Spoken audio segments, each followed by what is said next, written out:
In the distance, the slope of loose stones shone with a dim, pale red glow, waiting for the avalanche to slide down.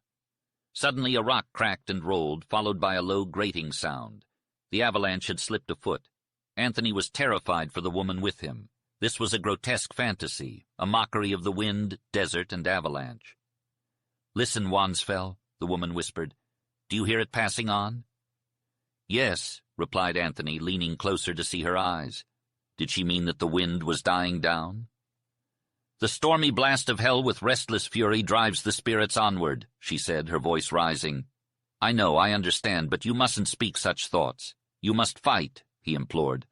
"My friend, the fight is over. The victory is mine. I will escape Virey.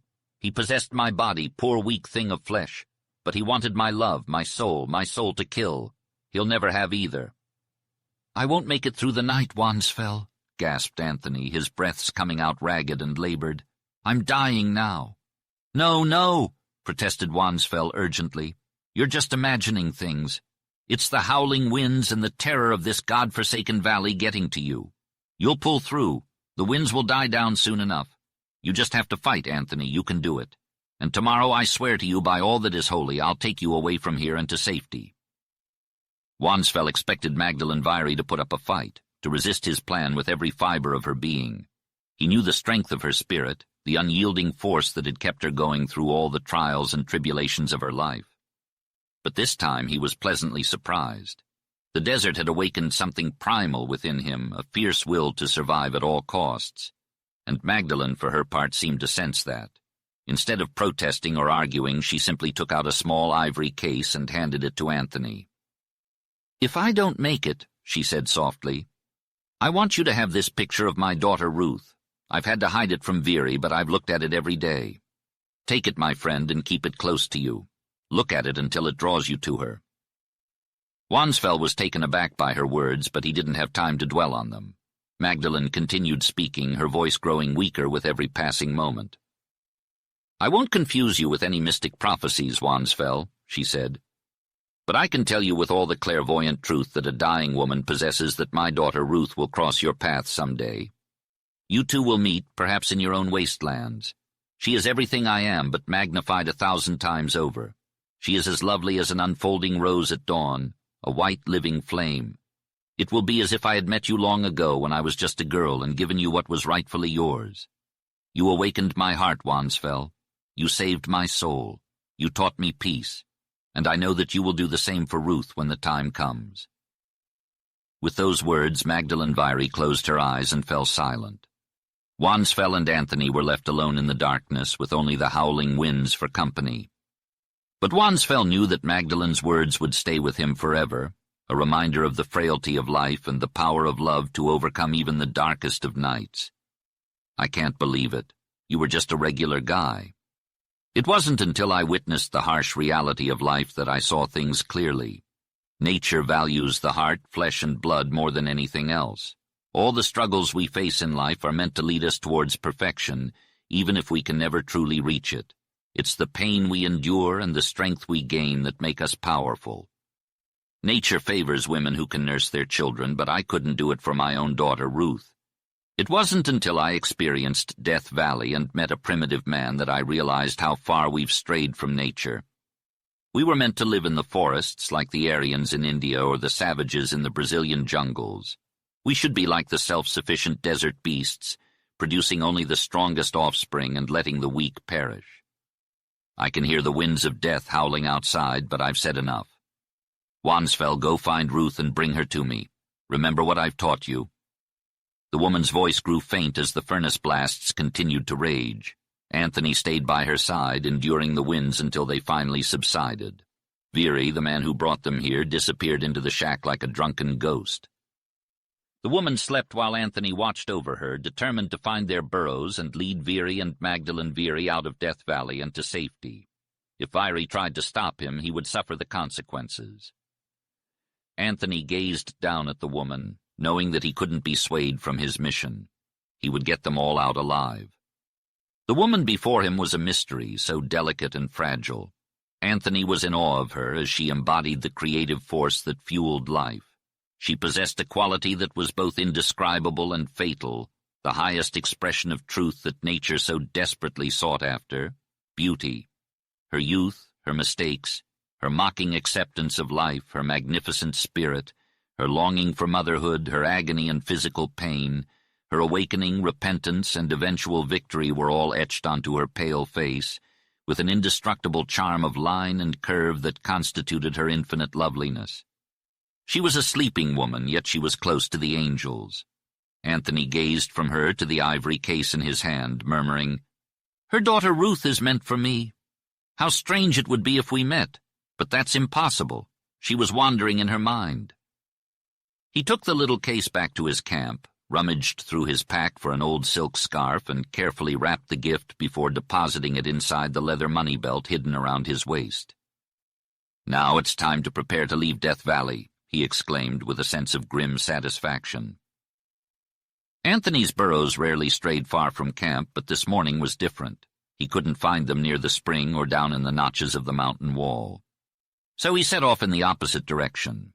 After traversing about half the distance he had come, the burro Jenny stopped in her tracks, shooting up her long ears.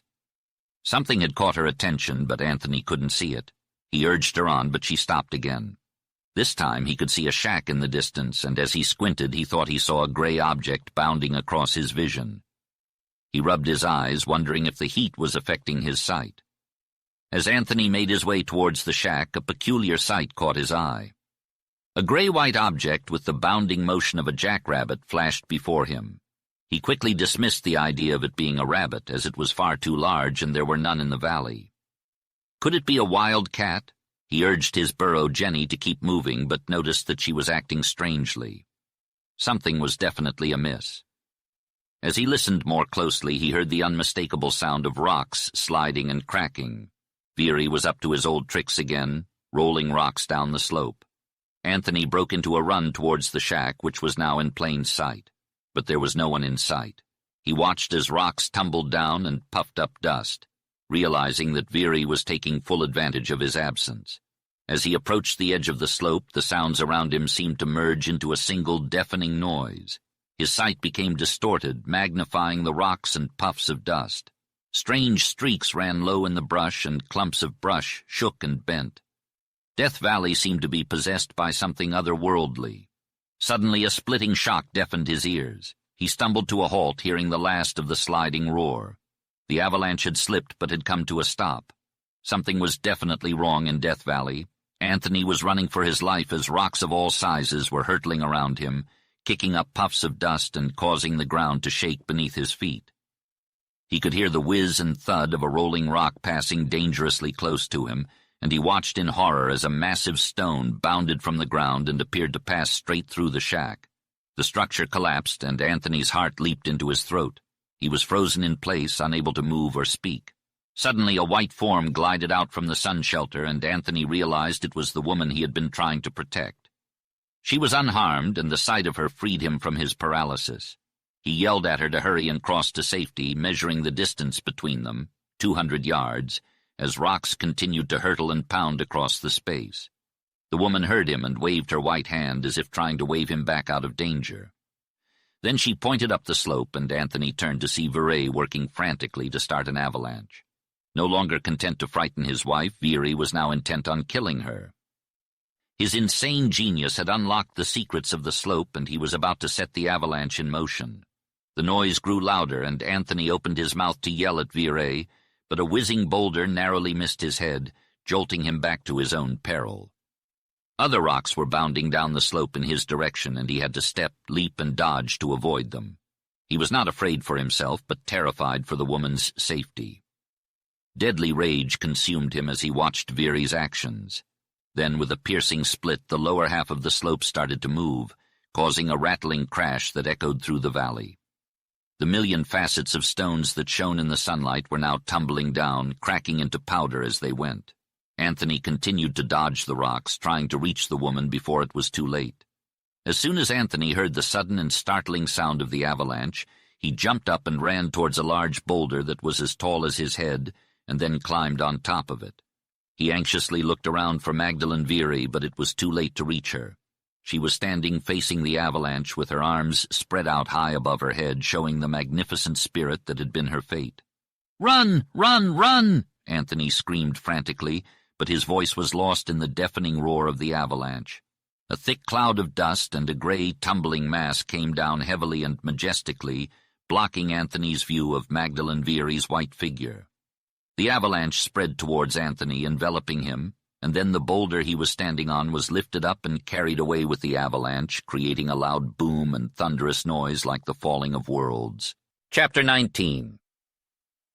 Anthony was thrown to the ground, the thick dust filling his lungs and obscuring his vision.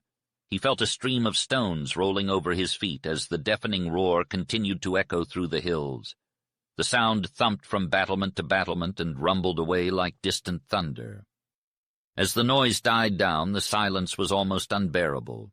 Slowly, Anthony began to realize that he had been miraculously spared. He gasped for breath in the hot, dusty air, struggling to regain his composure. The heavy dust settled and the lighter particles drifted away, revealing the devastation around him. The huge boulder that had saved his life was surrounded by a sea of small rocks, all level with where he now stood. The avalanche had spread a deep layer of rocks all over and beyond the space where their camp had once stood. Not a trace remained of the shack they had called home, and Magdalene Vieri was buried forever beneath the mass of stone. Anthony's emotions overwhelmed him, and his great frame shook with convulsions. The horror of what had just happened was almost too much to bear. He hunched over, defeated by the inevitable. "Oh, it's too late, too late!" he cried mournfully, his voice echoing into the silence. Dazed, sick, and horrified, he stood above Magdalene Vieri's grave. Salt tears streamed down his face and splashed onto the dusty stones below. At first he felt nothing but a dull ache, but as his consciousness slowly returned, the pain became acute. The situation had been tragic from the beginning, and it could only end one way. Suddenly he remembered Vieri. The thought transformed him. "He must have been buried by the avalanche," Anthony muttered to himself. "Buried under here somewhere, one grave for him and his wife. He wanted it this way, alive or dead." The lower part of the slope was now solid rock, some places dusty and earthy, others the gray color of live granite. His eyes followed the slope upward 1/2 mile to the rib-like ridge that marked the lower margin of another slope of weathered rocks. It shone in the hot sunlight, and dark veils of heat rose, resembling smoke against the sky. The very air seemed to tremble, and over that mountainside hovered the shadow of catastrophe. A moving white object caught Anthony's eye. He squinted, trying to make out what it was. A man. He was toiling over the loose stones. "Vieri!" Anthony burst out, his voice echoing off the cliffs. A surge of rage filled him, and his nature was no different from the cataclysm that had shorn and scarred the slope. Like a wide-lunged primordial giant, Anthony lifted his roar of rage toward the heights, a yell that clapped fierce echoes from the cliffs. Vieri heard him. He began to clamber faster over the rocks and sheered off toward the right, where, under the beetling steep slopes, every rod was more fraught with peril. Anthony bounded like a huge, soft-footed cat over and up the hummocky spread of the avalanche. Vieri's only avenue of escape lay upward and to the left. As soon as Anthony was cut off, he found himself in a trap. Small stones began to appear on the ridge to the right, rolling and bouncing before shooting off the bare slant below like bullets. Though Vieri was out of sight, he was still headed in the fatal direction. Like a mountain sheep, Anthony climbed from loose rock to sharp corner, across wide holes and on and upward. Another low, vast slope spread out before him, gradually shearing up and breaking its uniformity far to the right. The slope waved gracefully to steep slants of loose rock, perilous to behold. Anthony heard the faint cracking of stones, but he hurried on, working away from the left until he was climbing straight toward the splintered, toppling mass of the mountain peak a mile above him. All around him was broken rock, round, sharp, flat, octagonal, and every shape, but mostly round, showing how the rolling and grinding had worn off the edges over the ages. The heat smoked up, and when Anthony laid a hurried hand on a stone, he did not leave it there for long. Eventually he caught sight of Vieri far to the right and 1/2 mile farther up, climbing like a weary beast on hands and feet. By choice or mistake, Vieri had gone upward to the most hazardous zone of all that treacherous, unstable mountainside. Even now the little dusty slides rolled from under him. Anthony strode on, making shortcuts, avoiding the looser slides and zigzagging the steeper places. He would attend to safe stepping stones for a few rods, then halt to lift his gaze toward the white-shirted man toiling up like a crippled ape. The mountain slope, though huge and wide under the glaring sun, seemed to lose something of its openness. The red battlements and ramparts of the heights were frowning down upon it, casting a shadow of menace if not of shade. The terrible forces of nature became manifest. The once magnificent peak had been ravaged by earthquakes and volcanic eruptions in the past, leaving it in ruins. Its surface was now bare and sinister, and the smoky slope seemed like the perfect place for Wansfeld to capture Veery, a murderer of a woman. Anthony had his own reasons for pursuing Veery, who had shown a fascination with the story of Baldy McHugh. His mind worked like that of a cunning wolf, constantly strategizing to outmaneuver his prey. His thoughts were fleeting, and he only paused to rest. But there came a moment when he stopped for more than that. Anthony cupped his hands around his mouth and let out a booming yell, calling out to Veery. The fugitive heard him and turned to face him, sliding down to a precarious seat on the slope. Anthony threatened to break his bones, and his wild cry struck terror into Veery's heart. Anthony relished in the fear he had instilled in Veery, prolonging his pursuit to savor the spectacle of his progress. His pursuit was calculated and cruel, like a vulture waiting for its prey. Veery had made it halfway up a desolate, weathered slant, but Anthony knew that he was not far behind. The towering heights of red rock loomed above, their ragged edges jagged against the blue sky. Below, the mountainside was treacherous and unstable, as if held in place by nothing more than a pebble. Veery halted, unable to climb any further. He was like a cornered rat, ready to fight to the end. Anthony reached a point below Veery after a long and difficult climb. He paused to catch his breath, muttering to himself about the danger of rolling stones. But nothing could stop Anthony. The end of this tragedy was predetermined, set in motion long before Veery ever climbed this slope. The very stones cried out against him. The sun blazed down, casting a hue that seemed to speak of death and destruction. The desert was silent and solemn, its stillness broken only by the sound of Veery's desperate actions. Far below, Death Valley yawned open like the mouth of hell, while high above, the funerals stood tall and desolate against the sky. Anthony began to climb up the weathered slope, taking a zigzag course to avoid the loose stones. The sliding rocks slowed his ascent only slightly, and he pressed on with grim determination. Veery tried to stop him by setting loose a boulder. It rolled and leaped, starting a cascade of smaller stones. Anthony kept his eyes fixed on the boulder, sidestepping out of its way just in time. Veery tried again, sending another huge rock hurtling down the slope. But Anthony was too quick for him, and he climbed on, determined to reach the top. As he ascended the steep incline, Anthony zigzagged his way up, avoiding the larger projectiles that came his way. However, the smaller ones were harder to dodge, and their impact was significant. Veery, his adversary, pulled on a large rock that was deeply embedded and sent it hurtling down the slope. It started a chain reaction that would have spelled certain doom for Anthony had he not leaped out of the way at the last second. Veery intensified his efforts, dislodging smaller stones and causing them to rain down on Anthony. The rocks banged and clattered down the slope, and Anthony had to swerve and leap to avoid them. The smell of gunpowder and dust filled his nostrils, but he pressed on, moving swiftly when he could and cautiously when he had to be more careful. Then a massive boulder dislodged a multitude of smaller rocks that scattered in every direction. Anthony had to dodge and weave, but the stones came at him too fast for him to avoid them all. One struck his shoulder, knocking him down, and others rolled over him as he lay there. He got up quickly, his resolve only strengthened by the pain he felt.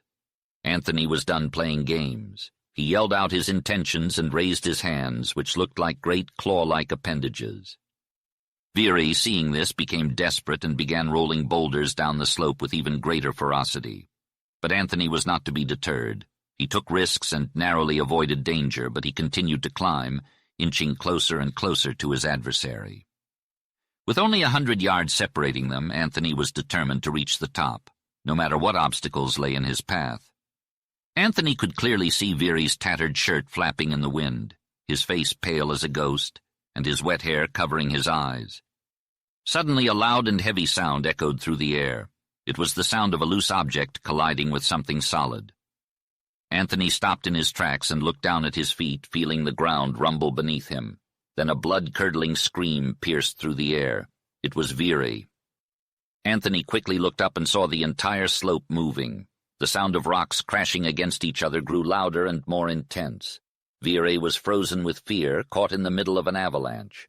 Without hesitation, Anthony turned and bolted down the mountain. His long strides carried him quickly and effortlessly over the treacherous terrain. The noise of the avalanche was deafening, making it hard for him to hear anything else. The ground shook beneath him, and he felt like he was riding a wild beast. Anthony's feet barely touched the rocks as he ran for his life. After a few seconds, he reached a safe spot and turned around to watch as Viri faced the consequences of his reckless actions. The avalanche was slowing down, and a cloud of dust and rock powder hung over it. Anthony could hear the sound of rocks grinding against each other, getting quieter and quieter until there was nothing but silence. Suddenly the avalanche stopped, but the ground continued to shake ominously. Anthony cautiously stepped onto the exposed underlayer of rock to get a better view of the steep slope below. The sun beat down on the rocky slope, casting a grim and grisly light on the scene. Amidst the swirling dust, Viri struggled to free himself from the grip of the loose stones that had trapped him. He was embedded up to his hips, a prisoner of his own making. He had used the mountainside to betray his wife, and now it held him captive. Anthony watched in racking excitement as Viri writhed and squirmed, trying to break free. He sensed a change in the man, but couldn't tell what it was. The heat of the desert sun boiled in his blood, and the hardness of the granite slope filled his heart. He felt the loneliness and solitude of the desert, a force as primitive as life itself. With a voice like thunder, Anthony yelled, "My turn!" He was bristling-haired, supple and long-armed, with the strength and laugh of a savage. He heaved a huge rock, watching it roll, crack, bang, and hurtle high. It crashed and smashed, then leaped aloft, instinctively mocking Viri as it went over his head and down the precipice, sending up a sliding roar. Anthony heaved another stone, watching it carefully. Viri grew motionless, like a statue. He couldn't dance and dodge away from rolling rocks like Anthony had done. The second rock rolled strangely, starting in line with Viri and then swerving to the right. It hit the slope and swerved back in line, then hit again and swerved once more, missing Viri by a small margin. "Aha there, Viri!" yelled Anthony, waving his hands triumphantly. "I'll roll stones all day and all night," Anthony exclaimed, his muscles bulging as he lifted a massive rock. Viri, chained and helpless, could only watch as retribution for his heinous crime was exacted upon him. He had hidden and killed his wife in a desolate and deadly spot, and now nature had turned against him. A vulture swooped down from the hazy heights, a foreboding omen of the fate that awaited Viri. Anthony continued to roll stones, each one a plaything of the mountain god. The rocks rolled differently, as if aimed by the mover of thunderbolts at an invisible target. As Anthony lifted another boulder, purple veins bulging in his face, he felt a nameless joy in the exercise of his enormous strength. He was the strong one, and nature could not abide both of them. The rock grated and groaned, then slowly began to roll and crunch, gathering speed and power until it hurtled towards Viri. But just a few yards in front of him, the rock soared into the air with a graceful, airy movement. It sailed over Viri's head and crashed out of sight below, the echoes clapping for what felt like an eternity. Anthony continued to roll stones, each one a testament to his strength and the power of nature. The speaking silence of the mountain closed in around them, a reminder of the unknown forces at play in life and in the elements. The rolling stones seemed to be headed straight for Viri, but they were deflected at the last moment by chance. They hit the slope and passed wide or high, like they were in league with the evil spirit that had dominated Viri. They were instruments of torture belonging to Death Valley and the nature of the desert. Anthony, however, was not deterred by their power. He found the rolling stones fascinating, watching them leap from dead things to life and hurtle through space. Some even shot up 100 feet in the air, while others split and rolled down like wheels, passing on either side of the doomed Viri. Anthony turned a multitude of rocks loose, intending to kill Viri with every heave. But Viri seemed to have a charmed life, and none of the rocks could seem to hit him. Anthony rolled his last stone, and just like the first one, it sped straight for Viri. But just as it appeared to be about to crush him, it veered to one side. Anthony was astonished. Would he never be able to kill Virey, the man who had murdered his wife and tried to kill him? "She said I'd never kill you," Anthony panted, the doubt in him struggling to overcome his insatiable rage. He took a step forward, ready to descend and finish Virey with his bare hands, but the sound of the avalanche below grated harshly, warning him to stop.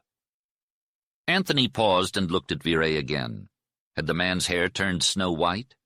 He took another step down, and the slope trembled. Virey flung his arms up as if to ward off another rolling stone. Suddenly, the rock-bound fastness of the slope gave way, and the avalanche with Virey in the center moved downward, slowly heaving like a swell of weighted waves, and started to roll with an angry roar. The momentum of the avalanche was immense and unstoppable. The dust cloud that surrounded Virey glowed with a red hue. Suddenly, the avalanche spilled over the slope, sending shock waves through the mountain and causing a deafening roar that echoed across Death Valley and the Funeral Mountains.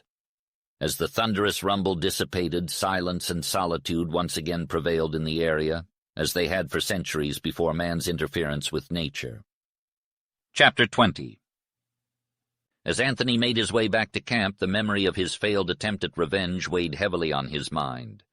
His body was covered in a layer of blood, dust, and sweat, evidence of the intense physical exertion he had endured. He had tirelessly thrown rocks at Virey, but to no avail.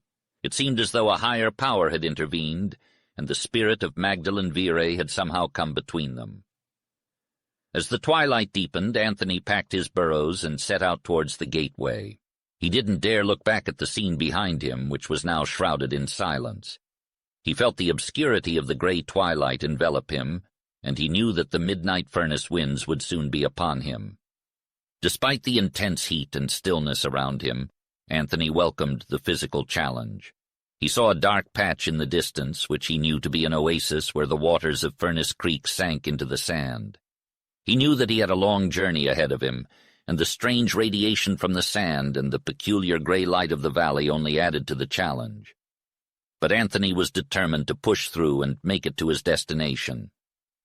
He realized that he needed to face the elements head-on to save his faith, hope, and sanity.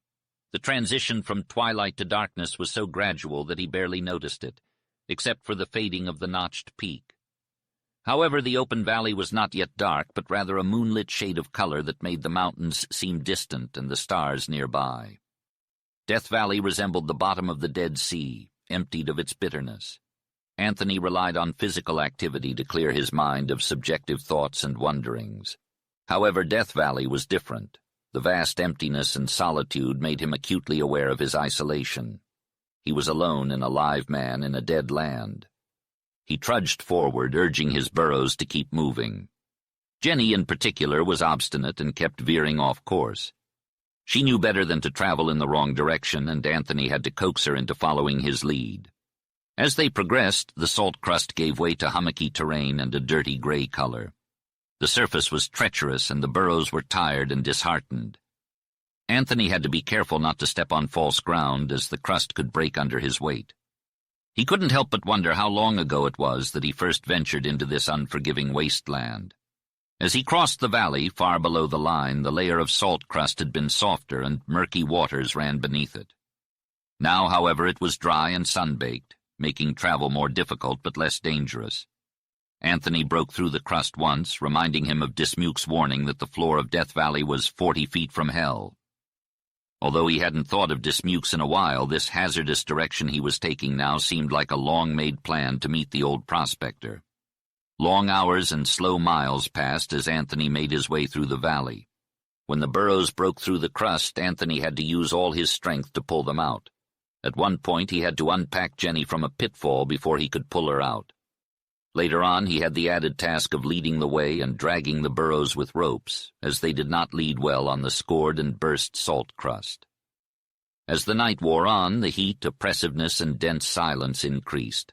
A soft and steady movement of air began to blow down the valley, and Anthony felt a prickling sensation on his skin and a drying of the sweat on him. An immense and mournful moan sounded over the wasteland, like that of a mighty soul in travail. Anthony eventually made it out of the hummocky zone and onto the dry, crisp, white level of salt, soda, borax, and alkali. Thin, pale sheets of powder moved with the silken rustle of seeping and shifting sands. Luckily, the rising wind was at his back, and he strode on, driving the burros ahead and heading straight for the dim-notched peak. The rising wind changed everything in an unearthly manner. The silence, the night, the stars, and the valley all changed, seeming to muster all together and move as one. Even the loneliness was insulated and cloaked in transforming, drifting shrouds of white, formless bodies impelled by nameless domination. The white winds raged on, a surreal and eerie display of nature's power. Death Valley was alive with the fury of the elements, yet strangely absent of the usual canyon roars. Instead, a constant moaning accompanied the relentless winds as they marched through the valley. The heat was more intense, and the air thick with the taste of bitter salt and the scent of poison gas. The winds grew to a gale, then suddenly died down, leaving the valley in a pale and silent deadness. But the calm was short-lived as the winds rose again with a mournful wail, blowing harder and fiercer than before. Anthony was propelled forward by the gales, sometimes almost running and other times thrown to his knees. The midnight storm was a blinding white chaos, obscuring the mountains and leaving only the moaning winds in its wake. The heat was unbearable, and Anthony felt his blood and flesh burning up, drying out and cracking. He clung to the burros, relying on their instincts to guide him through the storm. As the pain faded, his sense of physical contact and motion began to fade as well. His brain reeled, and he swayed lower and lower, often plunging to his knees and burying his face in the flying sheets of powder. These winds were a true blast of fury, with the illimitable upper air relentlessly bearing down to drive away the day's torrid heat. The equilibrium of nature was on full display, and the power of the elements was awe-inspiring. He struggled to breathe through his suffocating scarf, gasping and coughing until he collapsed, almost asphyxiated. Just as he fell, the hot winds ceased, saving him from unconsciousness. Gradually regaining his senses, Anthony realized that the burros were tugging on the rope that bound them together, squealing in an attempt to warn and frighten him into action. With their encouragement, he struggled to his feet, feeling as though he were lifting colossal weights and climbing stairs of sand. Without the burros, he would have wandered in circles. A black and terrible period followed, during which Anthony felt himself dragged across a pale, naked earth surrounded by specters. He was a lost man, still alive but half dead, tethered to the spirits of the burros he had driven to their deaths. They pulled him uphill, always uphill, with his feet sinking into the clutching sands. As dawn broke, he stumbled into the light, feeling as though he were emerging from a deep, dark abyss. Another towering wall of iron rock loomed before him. He had crossed the valley of the white shadows of death. In the distance, a green patch of mesquites and cottonwoods glimmered, promising cool relief from the gray sands. The burros ran towards it, their packs bouncing, and Anthony followed, struggling to remove their burdens. It took the last of his strength, and he collapsed beneath the trees, surrendering to a dead darkness of the senses. When he awoke, the day was far advanced, and the sun was sinking behind the Panamints. His muscles were numb, as if they had been robbed of their elasticity. His thirst told the story of the day's heat, which had parched him even as he slept in the shade. The man didn't feel hungry, but he knew something was wrong. He felt weak and unsteady, like he had been breathing in toxic air or had lost his balance. It was clear he needed to get out of the valley and to higher ground where he could recover. He searched for his burros and found them quickly, but he was not as efficient as usual when packing them up. He set off, following the path of the running water from Furnace Creek, which flowed out of a deep canyon with yellow gravel walls. The water looked and tasted terrible, but it was enough to keep him and his animals alive. As he moved up the canyon, he followed the line of mesquites that marked the creek's path. He felt the pressure on his lungs ease and the air become easier to breathe. Twilight caught him a few miles up the canyon, where the creek turned into the drab hills and where springs and streams flowed down from the arroyos. He set up camp in the midst of some gnarled mesquites in one of the arroyos and ate dinner by the light of a campfire. After eating, he discovered he was hungry and his eyelids grew heavy. Despite feeling better, he knew he wasn't completely well. He tried to sit up and think, but his mind kept wandering. The old sense of pleasure and loneliness was gone, and he couldn't focus on the present moment. As he looked out towards Death Valley, he suddenly realized that he wasn't present in that moment. "I'm not here, I'm down there!" he exclaimed, shocked. Depressed and gloomy, he wrapped himself in his blankets and slept for 12 hours. The next day he felt physically better, but his mind remained unchanged. Despite not wanting to stay, he set up a comfortable camp and worked hard to improve his condition with food and rest. As his body became stronger, his mind persisted in its strange state, making it difficult for him to focus on anything. He knew that Dismukes must be nearby, but he couldn't dwell on the fact. Instead, he was haunted by a present imperative that he couldn't quite grasp. At night, he walked under the stars, unable to shake off the spell. The next day, he found himself repeatedly walking towards Death Valley, realizing that his absent-mindedness was actually a more serious problem. The discovery was a shock, and he wondered what had happened to his old self-sufficient communion with nature. Something nameless and dreadful had come between him and his consciousness, and he didn't know why he was facing west at all times of the day. Why didn't the stars in the east capture his gaze like those in the west? Anthony was surprised to discover that there were moments, increasing in number, when he didn't feel alone. Someone walked in his shadow at noon, and at twilight a spirit seemed to accompany his wandering steps. The world, natural objects, and old habits seemed distant. He found himself whispering random thoughts, the meaning of which was perplexing and discouraging. Finally, he realized that he longed to return to Death Valley. "Ah, so that's it," he muttered in consternation. But why? Anthony then realized the secret of the mystery. Death Valley was calling him. Everything about it, everything it contained, everything he experienced there sent out enchanting and insidious voices of terrible silent power. The long shadow of that valley of purple shadows still enveloped him. Death, desolation, and decay, the appalling nudity of the earth's racked bowels, the abode of solitude and silence where the furies of the midnight winds shrieked, and the grave of Magdalene Virey, all of these haunted Anthony and lured him back with irresistible and unbearable claims. "Death Valley again for me, I shall go mad," Anthony soliloquized. His mind was slowly being unhinged by the forces of the desert. Some places on earth were too strong, too inhuman, too old, and too wasted for any man. Anthony realized his peril, and that the worst part of his case was his indifference, which he didn't want to fight.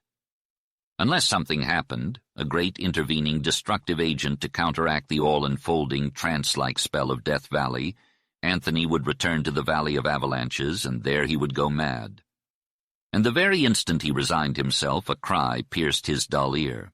Sharply he sat up. The hour was near the middle of the forenoon, and the day was hot and still. Anthony's pulses slowly quieted down. Mistaken he was, as the water gurgled by his camp and the bees buzzed overhead.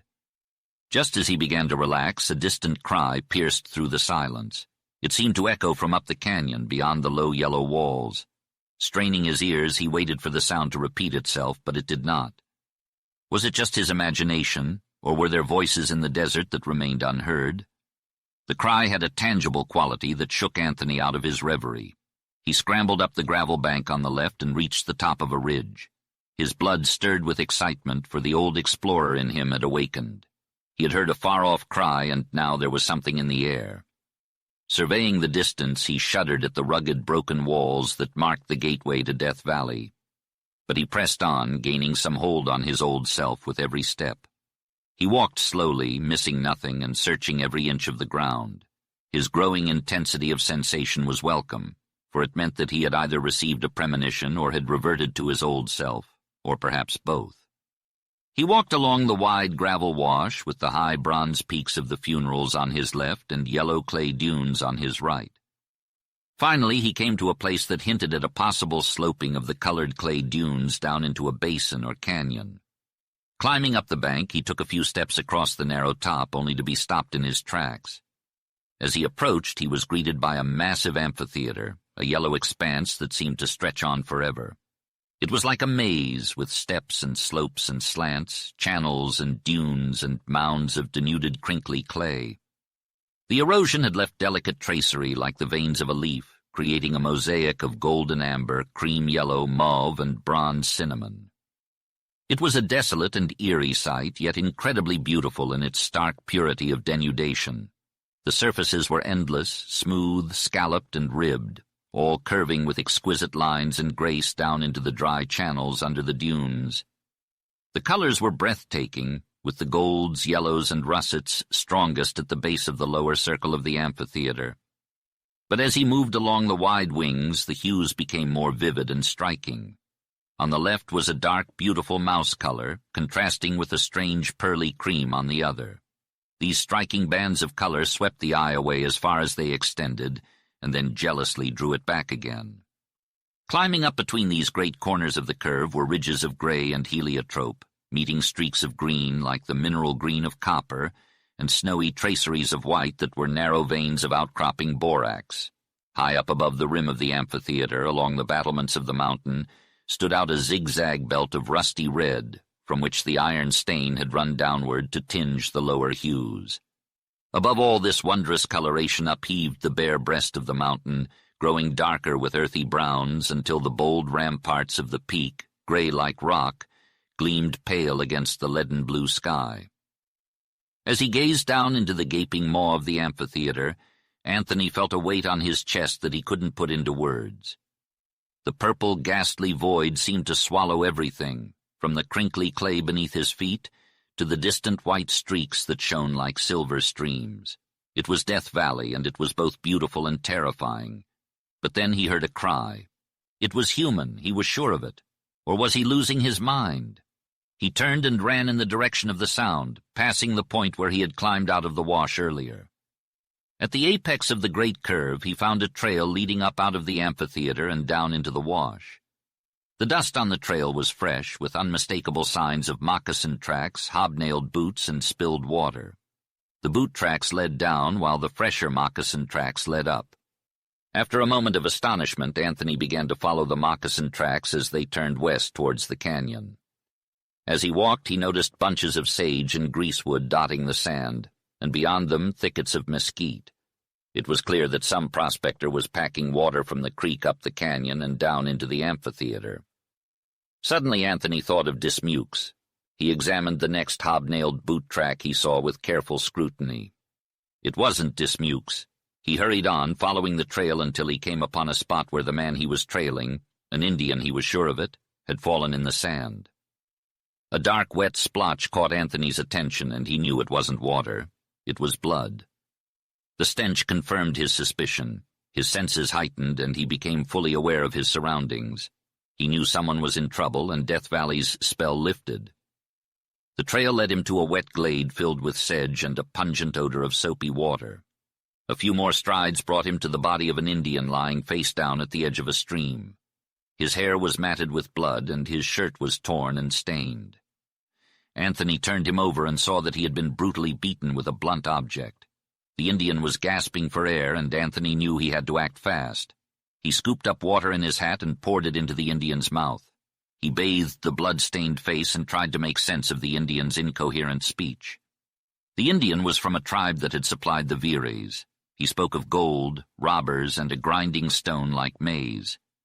Anthony asked if it was an arastra, and the Indian nodded weakly.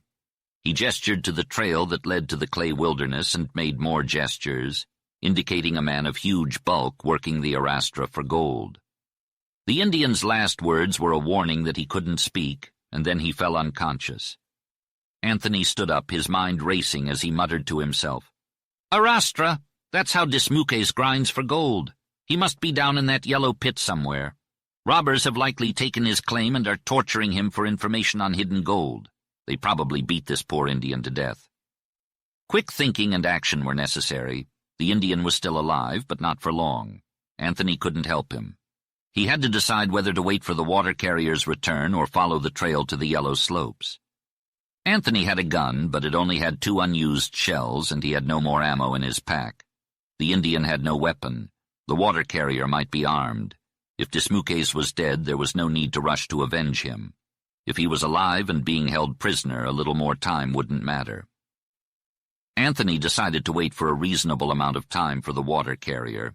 If he came, Anthony would kill him and then head up the trail. This way, there was less risk of being discovered, and killing one of the robbers would weaken the gang. Anthony favored this plan because it could also mean getting a weapon. And he muttered. "If he's tall, I can pretend to be him carrying water back." Anthony hid behind a thick clump of mesquite near the trail, waiting like a panther ready to pounce. As he crouched there, his eyes scanning the canyon and his ears alert, he remembered one of Magdalene Veery's unforgettable remarks. "The power of the desert over me lies in my strange ability to forget myself. I see, hear, feel, and smell, but I don't think." In a fleeting moment, Anthony's consciousness was gone, replaced by the lure of the desert. The wind began to rustle the mesquites and seep the sand as the hour approached midday. Anthony tasted the bitterness of the dry dust and smelled its tangy scent. Flies began to buzz around the dead Indian beside him, and he instinctively gazed aloft. He saw vultures circling high above him, magically ringing a flight around the heavens with never a movement of wings. Anthony waited, and soon a tall, hulking man hove into sight, balancing a bar across his shoulders with buckets hanging from each end. The buckets swung to and fro as the man advanced leisurely, smoking a cigarette or pipe. As he approached, Anthony received steadily growing impressions of the man he was about to kill, until they fixed in the image of a long, loosely jointed body, a soiled shirt open at the neck, bare brown arms, and cruel red face. The robber halted just outside the mesquites to peer at the spot where the Indian had fallen, and then ahead as if he expected to see a body lying in the trail. "Damn, that Indian I beat sure crawled away down here," exclaimed the man, swinging the crossbar and buckets as he strode through the mesquite bushes. "And his brains oozing out?" He marveled at the resilience of some creatures. Anthony sprang up like a released spring, his large hands ready to cut off any startled yell. "Not so loud," he called out grimly, and in the next instant he exerted his mighty effort. By noon a gusty gale blew, and the sun shone a deep, eerie magenta color through the veil of yellow dust. The sky was not visible, and dust sheets were whipped up at intervals, rustling through the air. Sometimes the wind had enough force to carry grains of gravel, and the intermittent blasts resembled the midnight furnace winds, except they were not as hot or withering. Every few minutes the canyon would be obscured in sweeping, curling streaks and sheets of dust. Then, as the gale roared away, the dust settled and the air cleared again. But high up the dull yellow pall hung, apparently motionless with the weird sun, like a red-orange moon seen through haze, growing darker.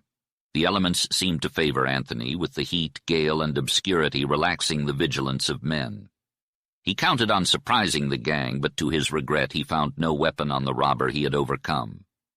Wearing the man's slouch sombrero pulled down and carrying the water buckets suspended from the bar across his shoulders, Anthony believed that in the thick of the dust storm he might approach the gang, perhaps even get right among them. As he reached the top of the amphitheater, he was met with a strange and terrifying sight. The air was filled with flying yellow shadows, and the wind was a constant shriek, moan, and roar.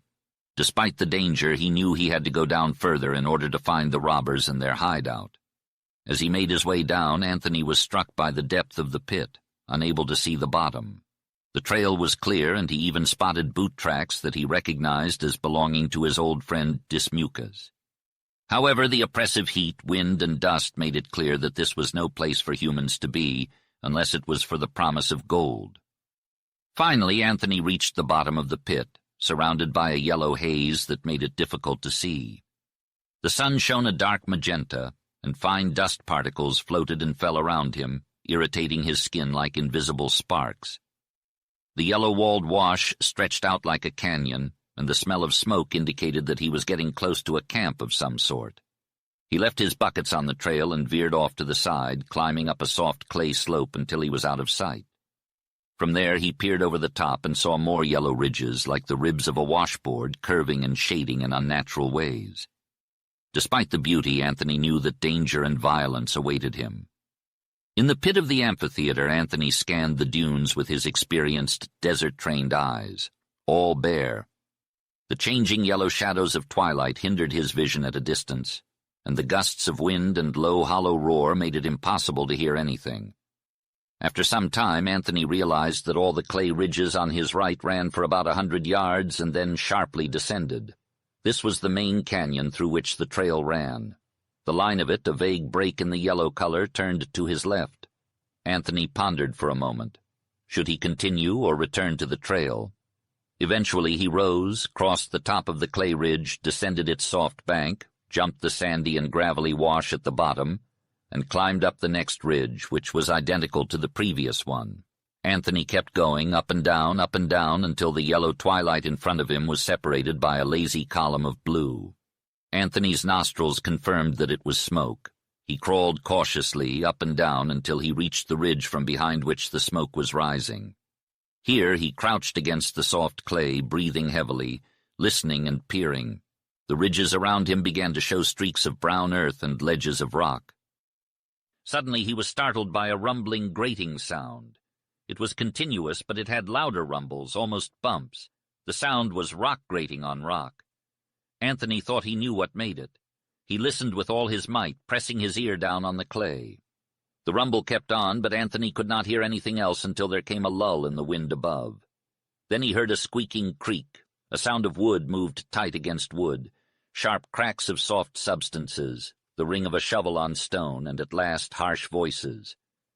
Anthony thought everything was going well so far as he approached the mining operations. He needed to see how many men were there and what the terrain looked like so he could plan his next move. He had to control his animal instinct to rush in. While waiting for the wind to pick up again, Anthony wondered if he would see Dismukes, but he doubted it. The elements seemed to be following Anthony's wishes. Suddenly the yellow light dimmed and the sun turned a sinister hue. The wind howled and dust swept across the area. A wave of intense heat moved down into the pit. Anthony crawled up the slope, his fingers sinking into the soft clay. The sound of loosened clay and gravel was drowned out by the roar of the wind. When he reached the top, he peeked over and saw a wide space between two yellow ridges with brush roofs for shade. He raised himself higher and saw Dismukes's coat hanging on a corner post of one of the structures. Excitement began to overtake his patience and determination. Anthony raised himself higher and saw piles of camp duffel, a campfire, and guns gleaming in the sun shelter. The nearer structure was large and octagonal, built of mesquite posts and brush. The sound of rocks rumbling and shovels clinking echoed from beneath the brush shelter. Anthony pulled himself up higher to get a better view. He saw a wide hole in the roof and a large brown object moving back and forth. Men were working underneath, moving rocks and earth, all while clad in red undershirts, blue jeans, and boots. They passed by, their nude torsos glistening in the sun. It was all so confusing to Anthony he couldn't make sense of what he was seeing. He looked on, trying to figure it out until he fell to the ground, his hands digging deep into the soft clay. He trembled with the intensity of his emotions, wanting to charge down and confront the men like a raging bull. But he held himself back, taking a moment to calm down and assess the situation. Finally, he got a clearer look at what was happening. The brush shelter was actually an arrastra, a Spanish device used for extracting gold-bearing ore. This one was different from any he had ever seen before. It was octagonal in shape, with a round pit dug into the ground and lined with flat stones. An upright beam was set in the center, and cross beams were attached to it. Huge rocks were dragged along these cross beams by chains, powered by a long pole extending from the upright. It was a fascinating sight, and Anthony couldn't tear his eyes away. The process involved spinning the cross beams and upright post, continuously moving the heavy rocks around the pit to crush the ore. Anthony was aware that mercury was used to absorb the gold from the crevices. The power source for this operation was typically a horse or a mule, but in this case it was a man. A massive, sturdy man who was shirtless, bound to the end of a long bar or tongue, and was pushing it around in circles with his body bent almost double. His arms were incredibly strong, with muscles that rippled and bulged like ropes. The giant's chest was covered in grizzled hair, and he looked like a tired ox, bowing his head and wagging it from side to side. With each revolution, the man's broad back was exposed, revealing the huge brown flash that had confused Anthony earlier. The mighty muscled back was streaked and spotted with blood. A gaunt, dark, raw-boned man with a ghoul-like face stood just outside the circle described by the long bar. He held a mesquite branch with a forked and thorny end, which he used as a goad. Each time the hairy, half-naked giant passed around, the gaunt man would crack the whip on his brown back, causing drops of blood to spatter. 3 other men were shoveling, carrying, and dumping ore into the pit. One of them was small and hard-faced, while the other was red undershirted, wiry, and villainous-looking like a reptile.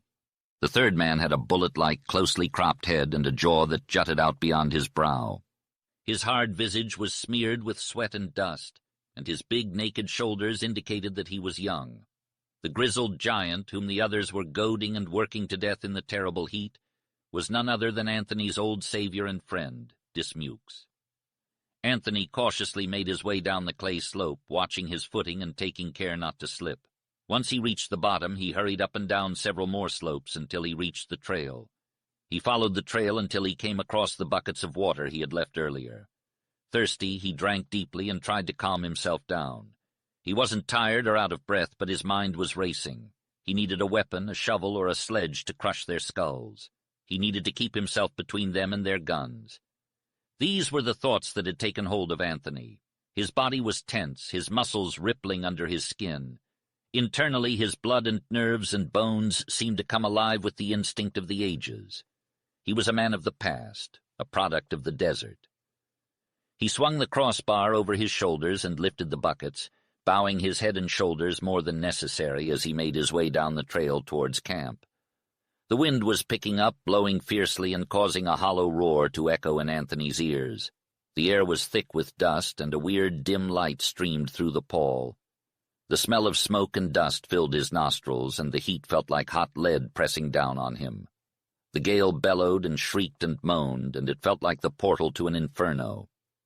But Anthony was a man descended from simian beasts, with the wild years of the desert at his back, driving him forward with love as his motive and rage as his passion. As he rounded the last corner, he saw the camp in the distance, only 50 yards away. He knew he could almost straddle the only avenue of escape.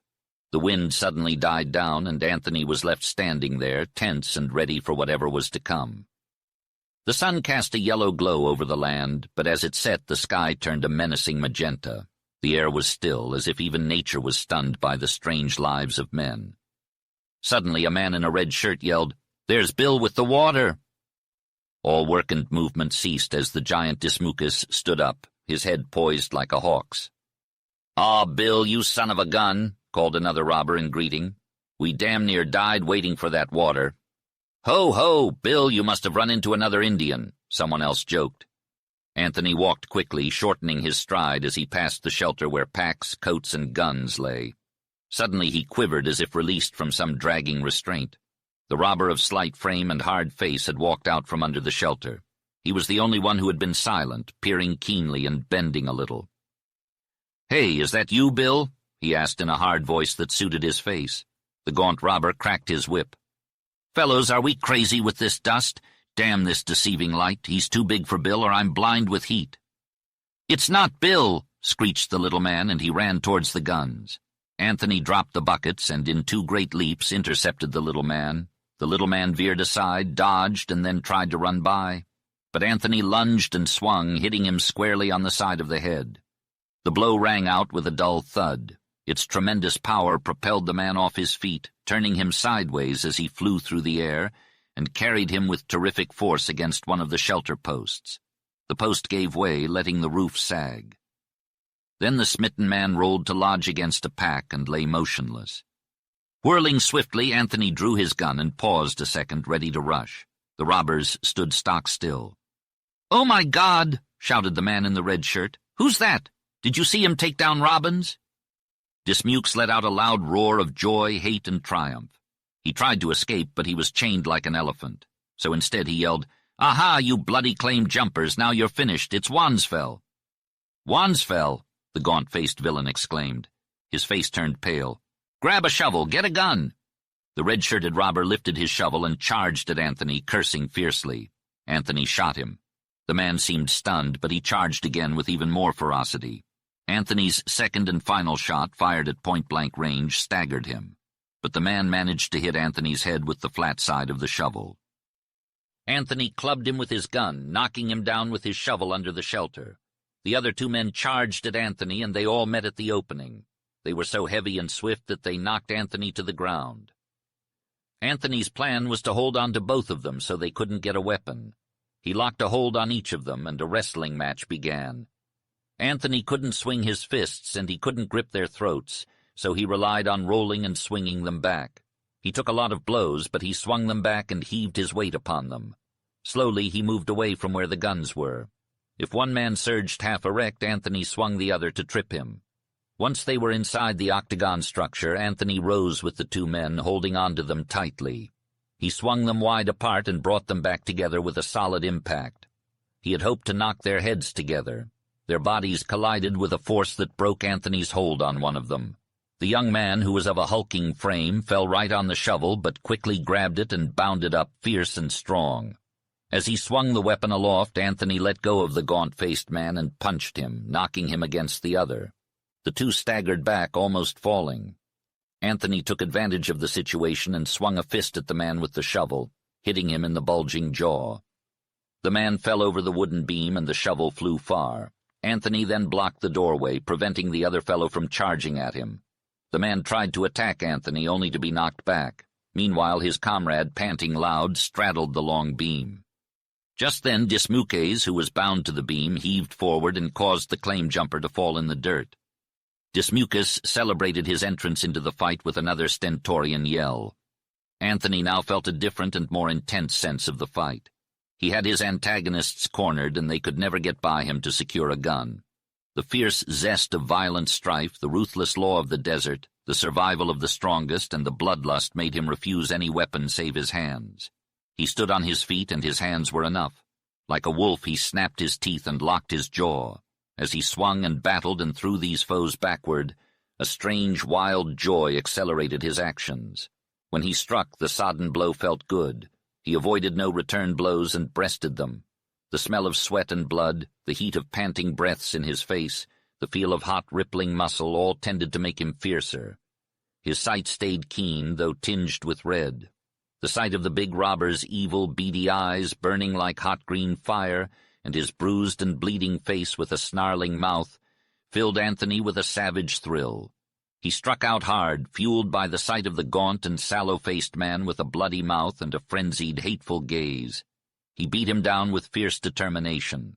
Suddenly Dismukes let out a terrible yell.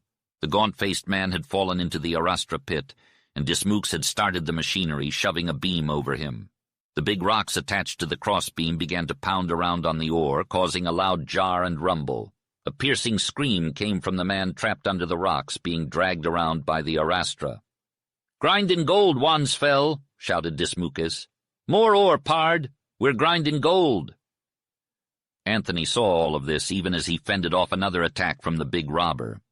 Dismukes continued shoving the beam with all his might, blood gushing from the cuts on his back. He pushed faster and faster until he was running, his bristling face and swelling chest making him look like a half-man, half-beast, a gorilla in a death grapple. The big robber charged at Anthony once again, past yelling and not seeking to escape. He would have given his life to kill. "More ore, pard Wansfell!" yelled Dismukes, still shoving the machinery around with whistling breath. A horrible long cry came from under the rocks.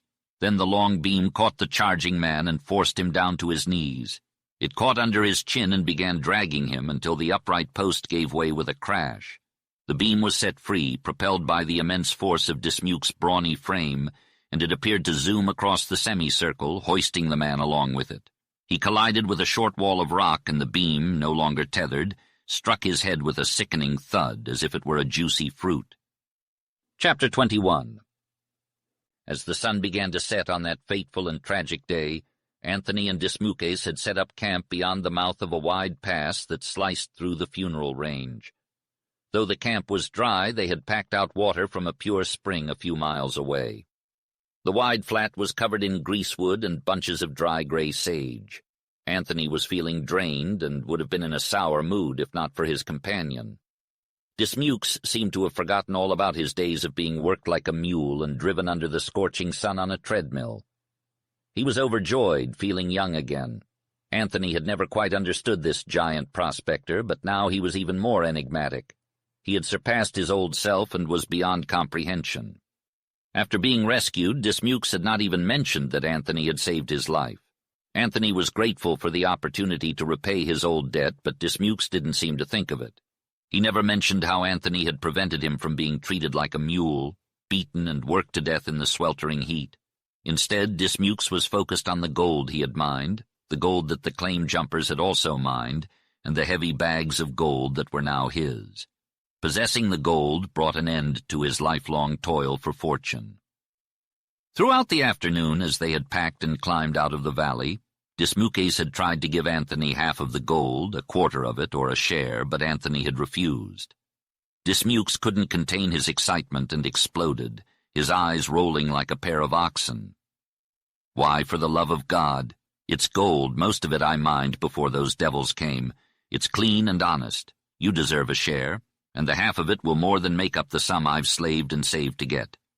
Why won't you take it, man?" Anthony smiled and replied, "Well, friend, I guess the only reason I've got is that it's too heavy to pack." In truth, he had no other reason to refuse. Dismukes stared at him with wide eyes and open mouth. Anthony was beyond his comprehension, just as Dismukes was beyond Anthony's.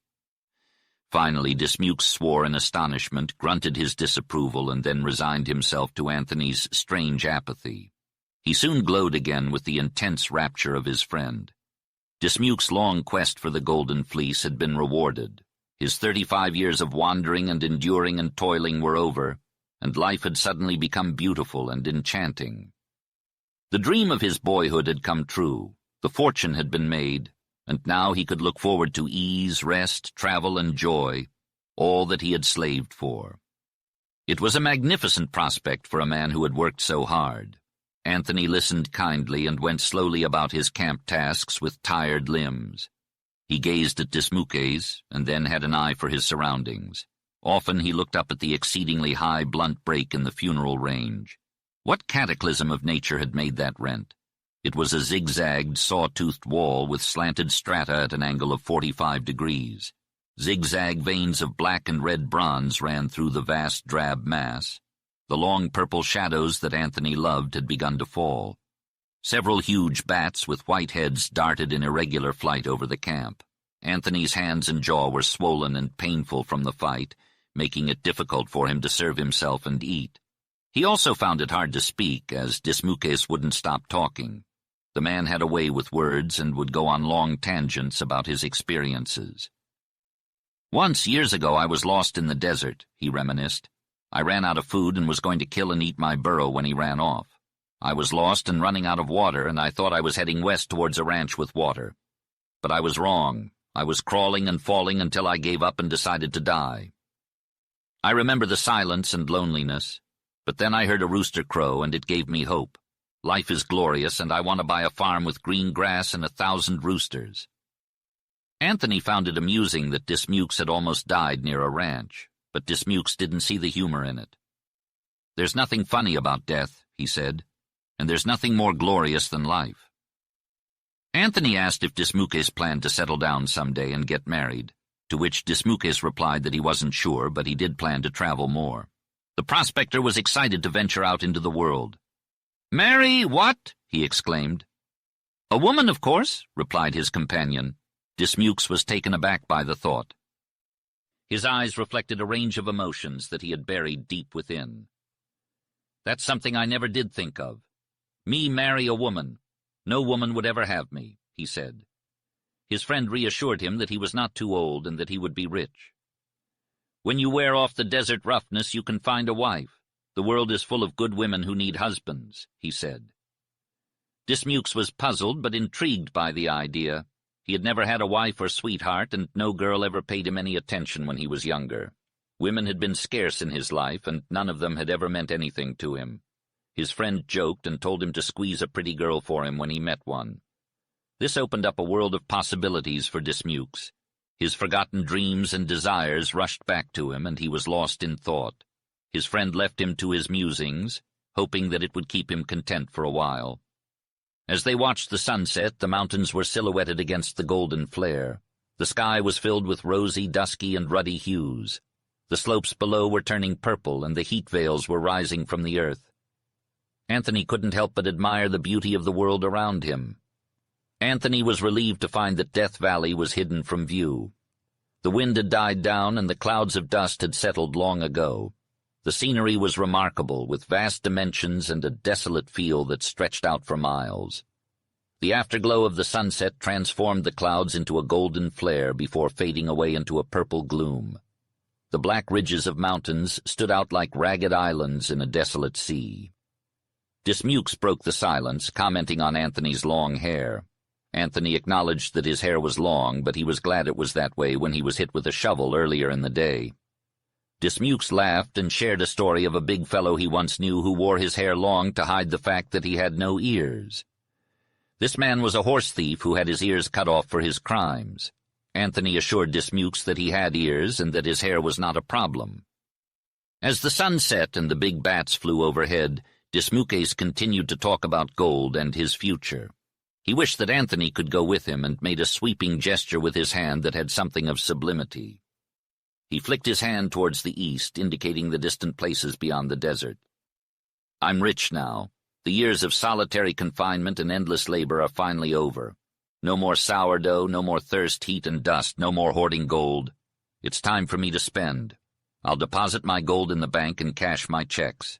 In Frisco, I'll sweat out the alkali, shave, cut my hair, and dress up like I did in my youth. Then I'll set out for adventure. I'll pay for all those years of hard work. I'll eat the finest food, drink the sweetest and oldest wine in thin glasses. I'll wear silk and sleep on feathers.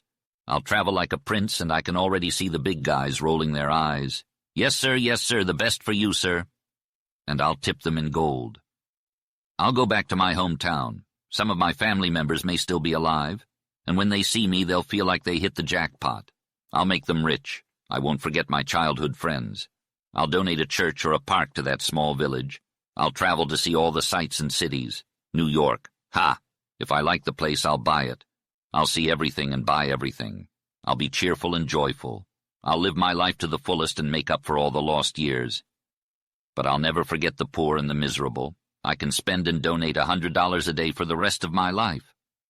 I'll cross the ocean. London. I've met some Englishmen in the Southwest. They're weird and cold people. I'll see how they live. I'll visit all of England. Then Paris. I've never been drunk, but I'll get drunk in Paris. I want to see the magnificent hotels, shops, and theaters. I'll look at the beautiful French actresses. I'm going to go hear those fancy singers, throw some gold on the stage, and maybe take a shot at gambling in Monte Carlo. I'll keep traveling on and on, all the way to Rome where those old emperor thrones still stand. I'll climb up to the top of the Colosseum and imagine the days of the gladiators and Caesar. And I'll think of you, Wansfell, the greatest fighter there ever was. Then it's off to Egypt, to see the Sahara and all the sun and sand. I'll keep traveling until I've seen the whole world, and then I'll come back home to my farm in the green hills with streams running through it. I'll have horses and a fancy house with all the comforts. Maybe a woman will come into my life and maybe even some kids. You planted that idea in my head, partner, and it's got me thinking. Every man should have a son, I see that now. We make mistakes, but I'm rich and not too old. I'm going to live life to the fullest. I can see it all now. A cozy home with laughter and music, a soft bed to sleep in, and maybe even the love of a woman and the touch of a child's hand. These thoughts make me burn and thrill with excitement. We traveled 20 miles a day, resting during the hottest part of the day as we made our way across the Mojave Desert. We'd already conquered Death Valley, so this wasn't too much of a challenge for us. But we weren't foolish, knowing that it was September and the end of a dry summer. We took precautions and didn't take unnecessary risks.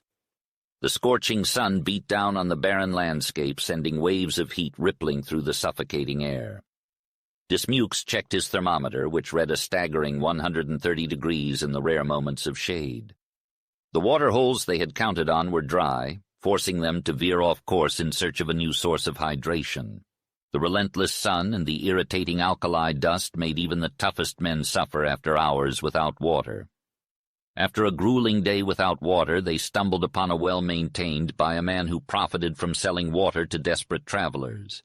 He eyed them with suspicion and refused to sell them any water, claiming that his well was almost dry. Dismukes suspected that the man held a grudge against him. They pleaded with him to no avail until Anthony decided to take matters into his own hands.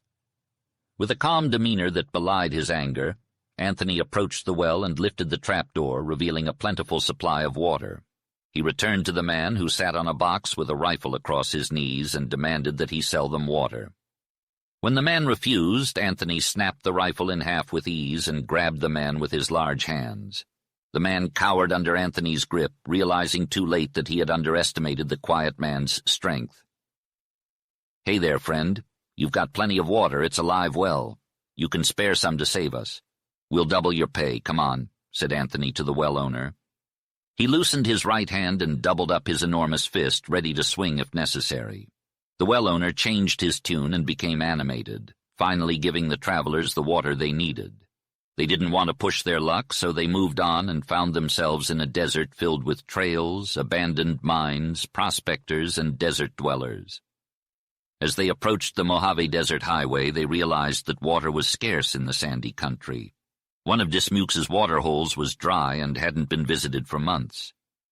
They stumbled upon a mummified man, half buried in sand, with a shrunken face and dark, empty eye sockets. Anthony recognized the face and gave a sudden start. "Reagan!" he exclaimed. Dismuke asked if he knew the man, and Anthony explained that he was an Irishman that he had known years ago. "Poor devil," he said. "He died of thirst. Let's give him a decent burial." They buried Reagan deep in the sand and erected a crude cross to mark his lonely grave. "He was the man who named me Wansfell," Anthony said. "Why he called me that I never knew and never will know." Dismuke led Anthony off the well-traveled path one day, up a narrow sandy wash to a secluded area that had a musty smell. There a green spring bubbled from under a bank of sand. The water was crystal clear with a slight green tint, and it sparkled and murmured. A whitish sediment bordered the tiny stream of running water. "Arsenic!" exclaimed Anthony. "Yes, and here's where I found a whole caravan of people dead. It was 6 years ago. The place hasn't changed much. I guess it's filled up a little with blowing sand. Aha, look here." Dismuke put the toe of his boot against a round white object protruding from the sand. It was a bleached skull. "Men driven mad by desert thirst never stop to read," replied Anthony sadly. In silence, Anthony and Dismuke gazed down at the glistening white skull. Ghastly as it was, it yet had a certain beauty. Once it had been full of thought and emotion, and now it was filled with desert sand. Anthony and Dismuke spent half a day at that arsenic spring under the burning sun, suffering from thirst they dared not quench there. They erected a crude cross that would stand for many, many days. Deep in the crosspiece, Anthony carved the words, "Death, arsenic spring, don't drink, good water 5 miles, follow dry stream bed." Dismuke appeared to get deep satisfaction and even happiness out of this accomplished task. It was a monument to the end of his desert experience. He felt goodwill towards his fellow men. At last the day came when Anthony watched Dismuke drive his burros out on the lonely trail, striding along with his rolling gait, a huge, short, broad-backed man like a misshapen giant. What a stride he had! The thousands of desert miles he had traversed had not yet taken its force and spring. It was the stride of one who imagined he left nothing of life behind and saw its most calling adventures to the fore. He had tired of the desert. He had used it. He had satisfied his thirst for wealth and was now making his way toward civilization and greener pastures. Anthony watched him leave with a mix of sadness, happiness, and admiration. Dismuke's departure was hard to comprehend, as it meant he was gone forever. Anthony couldn't quite put his feelings into words, but he could still hear Dismuke's deep and powerful voice saying, "We're even, partner. Goodbye." It was then that Anthony truly understood why the native Indians held the concept of debt in such high regard. The act of repaying a debt was the only way to achieve unity and brotherhood in the world. If it was a great feeling to be grateful for someone saving your life, it was even greater to remember that you had saved the life of your savior. Anthony was deeply moved as he watched Dismuke and his burros disappear into the vast, lonely, and enigmatic desert, until he was no longer visible in the gray distance. Chapter 22. In March, after a week of traveling southward across the Yucca plateaus of the Mojave, Anthony noticed a significant change in the desert's appearance. The magnificent calico-veined mountain ranges, royal purple porphyries, white granites, green-blue coppers, yellow sulfurs, and ruddy red irons were now left behind. Although the desert still had color, it was not as vivid or striking as before, and it had become more hospitable to plant life. The sandy floor was no longer monotonously gray. Anthony found himself particularly fond of the grotesque yucca trees. They were actual trees that offered shade and firewood without any bittersweet memories like the palo verdes. In the spring the yuccas were fresh and green, having been renewed from the dusty gray sunburnt trees of autumn. Many of them had great cone-shaped buds ready to open, while others had already blossomed with large white flowers that had streaks of pink. It was an unusual sight to see a yucca forest. The bizarre desert trees twisted and turned, their shaggy trunks and grotesque shapes resembling tortured specters. Anthony sauntered leisurely, though he felt an invisible force beckoning him from beyond. He followed its guidance, knowing that something awaited him near the Rio Colorado. Completing a vast circle of the desert, he could not resist the call, the wandering quest to the place that had given his life color and direction. But the journey would be long and arduous, with thorns and rocks bruising his spirit. Under the eerie, spectral-armed yuccas on the moonlit desert, Anthony had a revelation of the clarity of teaching that was to come. The years had been preparing him for this moment. When would his ultimate test arrive? What form would it take? A whisper on the cool night wind promised that he would one day return to find his brother's grave and face the punishment he deserved. Anthony tried to push the thought away with his physical, savage desert instincts, but a new, higher voice of conscience began to emerge. He resisted it with fierce gestures, but even his powerful hands could not silence the voice. As the sun began to set one day, Anthony found himself on the flat desert floor, trudging along a sandy trail around the western wall of San Jacinto. The first bisnagi cacti he spotted felt like old friends, small and sparsely scattered over the rocky slope leading to the mountain wall. Their tops were as pink as wild roses. As Anthony scanned the vast desert landscape, his trusty burro, Jenny, suddenly perked up her ears and began to bray. Following her gaze, Anthony spotted 2 men and 2 burros in the distance. One of the burros appeared to have a rider. As they approached, Anthony noticed that they veered slightly off the trail when they saw him.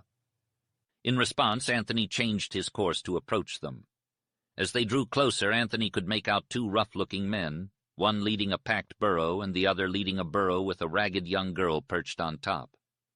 The girl's face was hidden, but Anthony caught a glimpse of her brown hair shining in the sunlight. When they were nearly side by side, Anthony called out a greeting to the strangers. "Howdy, stranger," they replied, coming to a halt. Anthony asked about the water supply, and the men told him there was plenty of good water down the trail. When he inquired about their destination, the men said they were headed to Riverside because the girl was sick and longing for home. Anthony detected a certain level of scrutiny from the men and noticed they exchanged whispers, which struck him as odd. Then Anthony's attention turned to the girl on the burro. She was bowed down, weeping. Though she appeared to be a drab figure, her hair shone in the setting sun, a rich dark brown with glints of gold. After the men said their goodbyes and continued on their way, Anthony watched them for a moment before turning his focus back to his own course. As he walked, Anthony heard muffled voices and gruff commands. Suddenly he heard a sharp, "Shut up!" and turned to see one of the men roughly shake a young girl. Anthony assumed that the father had scolded the crying child, but something made him pause and watch as the men walked away. He caught a glimpse of sunlight reflecting off the girl's hair and muttered to himself, "I don't like the looks of those fellows." As Anthony continued on his journey, he couldn't shake the feeling that he should have investigated further. "They said there's no water at the cottonwoods," he muttered. "But how could that be with the peak still covered in snow?" His curiosity got the better of him, and he turned back to find the group. After tying up his burros, Anthony hiked back and eventually stumbled upon their campsite. A fire was burning, and he could hear the men talking. He crept closer, trying to remain unnoticed, and saw that they had set up camp in a deep wash off the trail. Anthony watched as they started a fire for cooking and settled in for the night. He couldn't quite put his finger on it, but something about the group made him uneasy. He decided to keep his distance and continue on his journey, but the memory of the young girl being shaken lingered in his mind. As Anthony made his way out of the darkness and into the camp, he spotted both men prepping for dinner. The girl sat slumped over, looking forlorn. Before either man heard him, she caught sight of Anthony and jolted upright. It wasn't fear that animated her, though. Suddenly, one of the men stood up and reached for his hip. "Who goes there?" he demanded, his tone warning. Anthony stopped inside the circle of light. "Hey there, I seem to have lost my coat. Must have slipped off my pack. Did you guys happen to come across it?" "No, we didn't find any coat," replied the man slowly. He straightened up, dropping his hand to his side. The other man was on his knees, mixing dough in a pan. Anthony sauntered forward, his demeanor casual, but his eyes, concealed under the shadow of his wide-brimmed hat, quickly assessed the camp. "Darn it, I was hoping you guys had found it," he said as he reached the fire. "It was a real hassle finding your camp. It's strange that you're so far off the trail down here." "Funny or not, stranger, it's our business," the standing man gruffly replied, scrutinizing Anthony. "Sure thing," Anthony replied, his good-natured tone slow and deliberate. He was now close to the man, close enough that he could take action if the man made any threatening moves. He glanced past the man at the girl. She had a small, pale face that didn't quite match her big, beautiful eyes, which seemed to be filled with sadness and fear. She held out her thin brown hands to Anthony. "You should probably go look for your coat," the man said, his tone significant. In one stride, Anthony towered over him, his once relaxed manner now transformed into a threatening stance. He stood a full 1.5 feet taller than the stocky man, who in turn suddenly changed his demeanor. He stiffened, warily peering up at Anthony, just a beat behind him and making a decision. His mind was too slow to react to the situation unfolding before him. "Hey, I'm curious about the girl you've got with you," said Anthony intentionally. The man jumped at the sudden remark. "Oh, really? Well, let me tell you something, stranger. Curious folks tend to end up dead," he threatened. Anthony prepared to take swift action. He kept his eyes on the man and turned his attention to the girl. "What's wrong, little girl?" he asked. "Shut up! If you say anything, I'll cut your tongue out," the man yelled, getting increasingly agitated. No father should ever speak to their child in that way, and no child should ever show such fear towards their father. "Don't be afraid, speak up," Anthony encouraged the girl. "Oh, please save me, she cried out frantically. The man hissed like a snake and reached for his gun, but before he could, Anthony struck him. The man flew across the fire and landed on some packs, unconscious. The other man tried to crawl away and grab his gun, but Anthony kicked it out of reach and tackled him. They struggled and cursed at each other, but Anthony managed to pin him down. He knelt on the man's neck and demanded the girl to give him a piece of rope. Trembling, the girl got up and handed him the rope. Anthony quickly tied the man's arms behind his back. "Now tell me what's wrong," he said to the girl as he stood up. "They took me away from my mother," she whispered. "Where is your mother?" Anthony asked. "She's at the cottonwoods. We live there," she replied. The fire had burned down, so Anthony added more wood and drew the girl closer to the light so he could see her face. Her arm was so thin that it made Anthony's heart ache. As he looked into her small face and staring eyes, he could tell that she was more than just afraid. She was starving. Anthony was quick to notice that. "You live there? Then he lied about the water?" Anthony asked. "Oh, yes, he lied," she replied. "Who are these men?" Anthony inquired. "I don't know. They camped at the water. I was out gathering firewood. One of them, the one you hit, grabbed me and carried me off. He put his hand over my mouth. Then the other man came with the burros. My mother's sick. She didn't know what happened. She'll be terribly frightened." "Oh, please take me home," she pleaded. "Indeed I will," Anthony replied wholeheartedly. "Don't worry any more. Come now, walk right behind me." Anthony led the way out of the camp without another glance at the two men, one of whom was groaning. The girl kept close to Anthony's heels. As they left the circle of campfire glow, he could see the gray aisles of clean sand between the clumps of greasewood. He wound in and out between them until he found the trail. Suddenly he remembered that the girl had no shoes. "You'll stick your feet full of cactus," he said. "You should have on your shoes." "I have no shoes," she replied. "But cactus doesn't hurt me except the cholla. Do you know cholla? Even the Indians think cholla is bad." "Guess I do, little girl. Let me carry you." "I can walk," she said. So they set off on the starlit trail, and there she walked beside him. Anthony noted that she was taller than he would have taken her to be, her small head coming up to his elbow. She had the free stride of an Indian.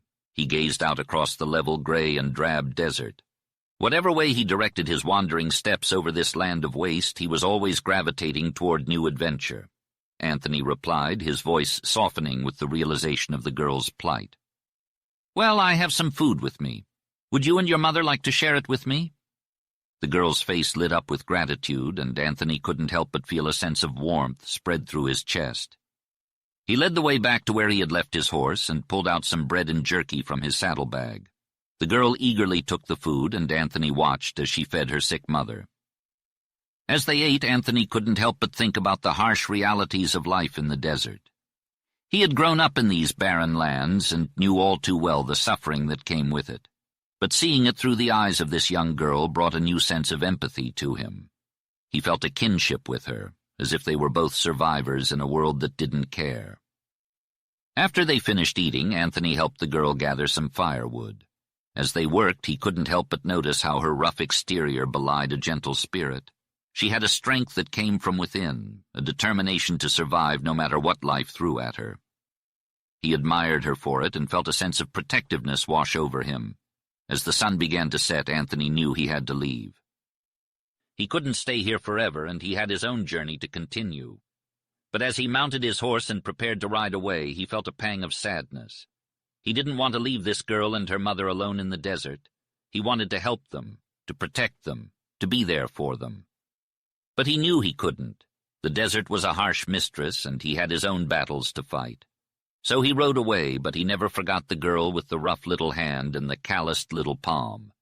She had touched his soul in a way that he would never forget, and he knew that no matter where his journey took him, he would always carry her with him. "I got plenty of supplies," Anthony replied. "Flour, coffee, sugar, bacon, canned milk, and dried fruit." The girl asked in a whisper, "Can we have some?" "You can have all you need," Anthony said. The girl exclaimed with joy, "You're as good as those men were bad. My mother has starved herself for me. The Indian who usually brings us supplies hasn't come in a while. Only those bad men have come, and our food has slowly run out. Mother starved herself for me. I couldn't make her eat. She said she didn't want what I cooked, and then I had to eat it." "Is your mother able to move around?" Anthony asked, peering into the girl's dark face. "Oh, no," the girl replied sadly. "She's dying of consumption." "And your father?" Anthony asked, his voice a little hoarse. "He died 2 years ago," the girl said. "I think it's been 2 years because the peak has been white twice." "He died here in the desert?" Anthony asked. "Yes, we buried him by the running water where he loved to sit." "Tell me, how did your parents and you end up here?" Anthony asked.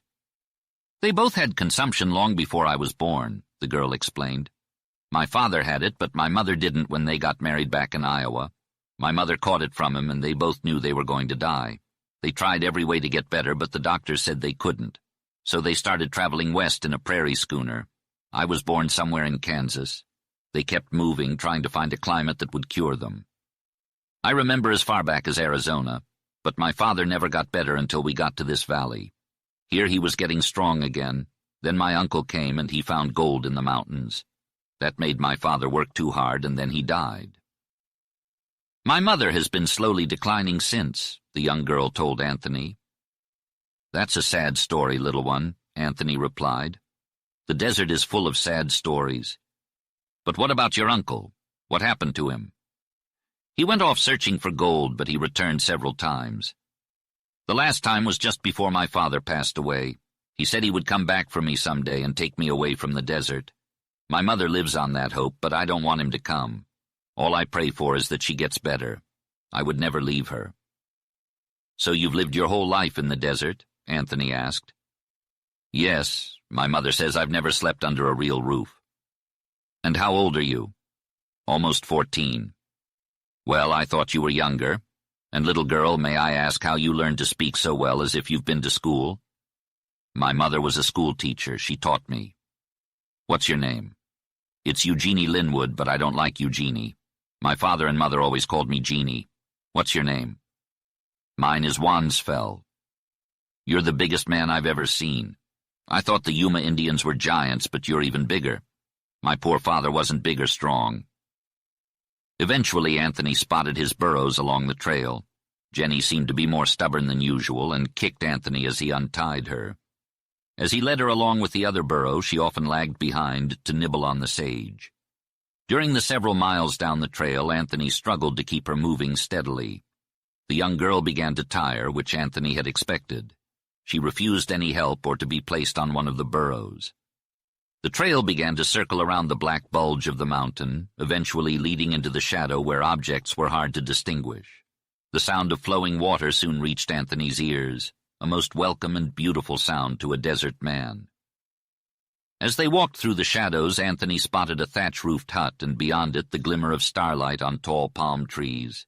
The young girl whispered to him, "Let's not tell Mother about the bad men. It'll only scare her." Anthony agreed and followed her to the door of the hut. It was pitch dark inside, and the girl called out to her mother. A faint and weak voice responded, relieved to hear from her daughter. However, Anthony noticed the woman coughing, and it sent shivers down his spine. The girl explained that she met a man on the trail named Mr. Wansfell, who had a pack of good things to eat and was different from the men who were there before. The woman was skeptical at first, but Anthony spoke up in his deep, kindly voice, introducing himself as Wansfell and offering his help to the family in their time of need. The woman was grateful and relieved, trusting Anthony's voice over the looks of men in the harsh country. Anthony hesitated at first, but the girl touched his arm, and he agreed to stay and look after her until her uncle arrived. The woman exclaimed, "At last, God has answered my prayer." Inside the hut, the darkness was intense, but Anthony's presence gave the family hope. They didn't know what the future held, but for now they were grateful for the kindness of a stranger in the desert. Anthony unloaded his burros about 6 rods away from the hut, beneath a spreading cottonwood tree where 2 little streams of water met at the base of a towering mountain. Using his large hands, he quickly set up camp with sturdy poles and thatch, covered by a roof made of palm leaves. As he worked, a girl emerged from the hut and watched him with a look of intense hunger in her eyes. Her name was Jeannie, and Anthony had never seen anyone so thin and frail. Her dress was in tatters, revealing patches of brown flesh, and her face was pinched with hunger. Despite her desperate state, Anthony felt a surge of pride in his strength and his knowledge of the desert, which had enabled him to create such a comfortable campsite. "Jeannie, when you're starving, you have to eat slowly and only a little bit at a time," he advised her. She nodded, acknowledging that she understood.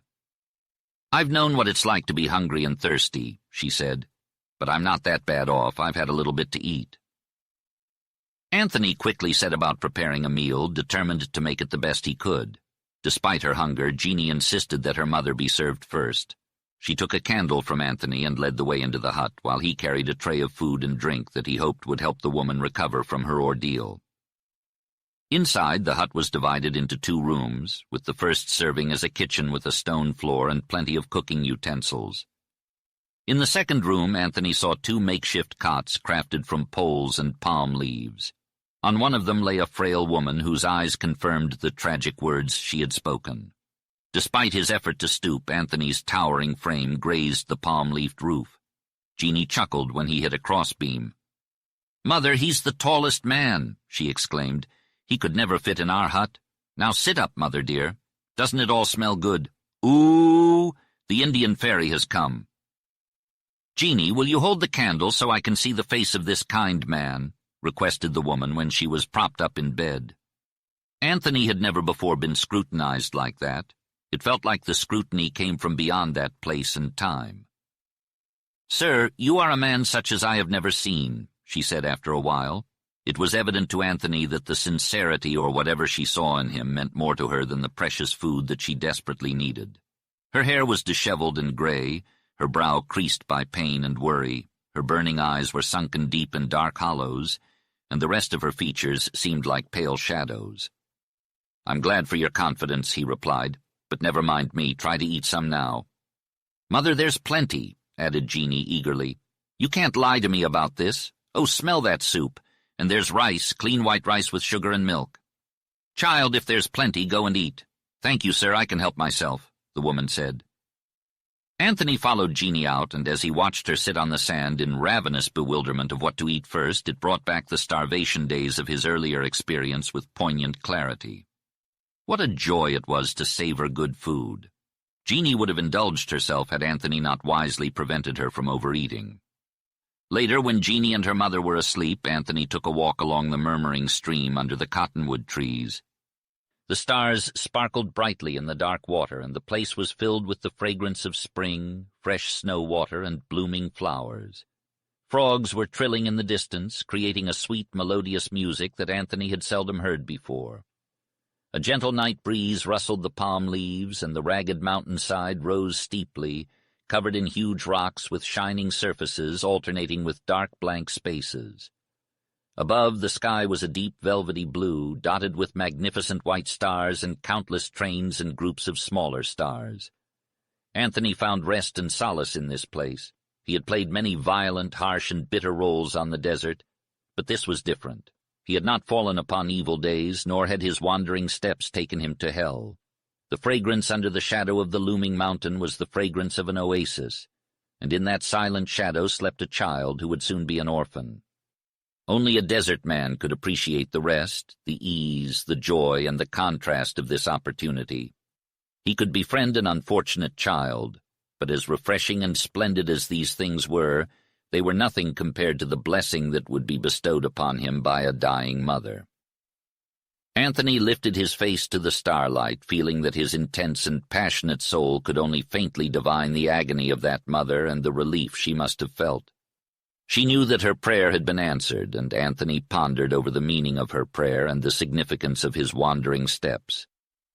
As he stood there in the vast expanse of the wilderness, he couldn't help but sense the pulsating rhythm of nature all around him. It was as though he was being enveloped in the warm embrace of an omnipotent force, one that was both powerful and intangible. He couldn't quite put his finger on it, but he knew that he was in the presence of something truly awe-inspiring.